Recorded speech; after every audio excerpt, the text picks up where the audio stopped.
colonial era of British was full of dark chapters and human rights violations.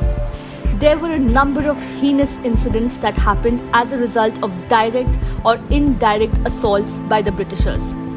One of such incidents was the Jallianwala Bagh Massacre of 13th April 1919. Written in dark pages of colonialism, the Jallianwala Bagh Massacre was a man-made tragedy where hundreds of innocent and peaceful protesters were shot at by the British government. On the occasion of 104th anniversary of this heart-wrenching incident, we have brought the in-depth analysis of causes and results of this massacre.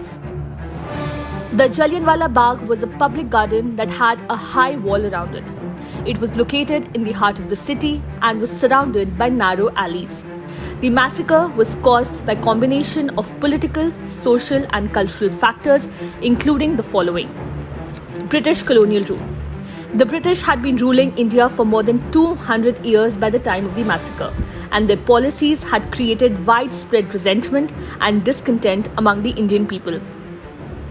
The British had also introduced a series of repressive measures, including the Rowlatt Act, which allowed for the detention of individuals without trial, further fueling anger and protests.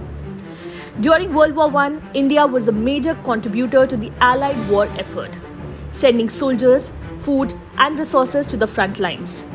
The war had a significant impact on India's economy and society, and there was widespread discontent among Indians towards the British colonial government. The British government had promised Indians greater autonomy in exchange for their support during the war. But these promises were not fulfilled. Prohibition of public gatherings. The British authorities had banned public gatherings and imposed a curfew in Amritsar after a series of protests and acts of violence had occurred in the city. However, many people were unaware of the ban, and some had gathered at the Jallianwala Bagh public square to celebrate the Sikh festival of Baisakhi and peacefully protest against the British rule. On the day of the massacre, a huge crowd of 20,000 people had gathered in the garden to participate in a peaceful protest against the British government's repressive measures, including the Rowlatt Act.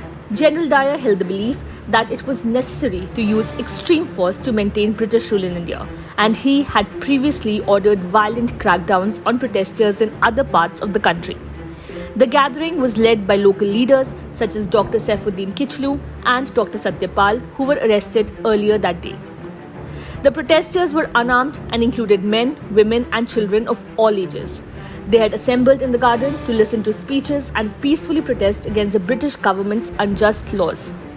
As the meeting progressed, the British military officer in charge of Amritsar, General Reginald Dyer, arrived with a group of soldiers. Dyer was furious with the gathering and had already declared martial law in the city. He had not issued any warning to the crowd to disperse or given any orders to use non-lethal methods to control the crowd. He then ordered his troops to surround the garden and blocked the only exit with his soldiers. He then ordered his troops to open fire on the unarmed crowd. The firing continued for 10 to 15 minutes, during which time many people were killed or injured.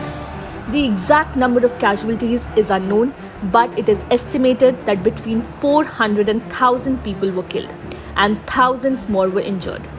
Many people were trampled underfoot as they tried to escape through the narrow alleys that led to the garden, while many people tried to escape by climbing over the walls or jumping into a well in the park. The Jallianwala Bagh massacre caused outrage throughout India and the world. It led to a wave of protests and demonstrations against British rule in India. Mahatma Gandhi, who was a prominent leader of the Indian independence movement, called for non-cooperation with the British government in response to the massacre. The incident was also a turning point in the history of India's freedom struggle, as it highlighted the brutality of British rule and the need for independence. The British government initially defended Dyer's actions, but after a public outcry in Britain, a committee was appointed to investigate the incident.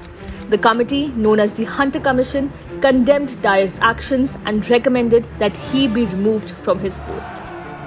The Jallianwala Bagh massacre had a profound impact on the Indian independence movement and led to increased demand for self-rule and independence from British colonial rule. It also contributed to the rise of Mahatma Gandhi as a leader of the Indian independence movement. The Jallianwala Bagh Massacre remains an important reminder of the sacrifices made by Indian freedom fighters in their struggle for independence. The garden has been converted into a memorial, and a flame of remembrance burns there to honor the memory of those who lost their lives. This was all for this video. Thank you for watching.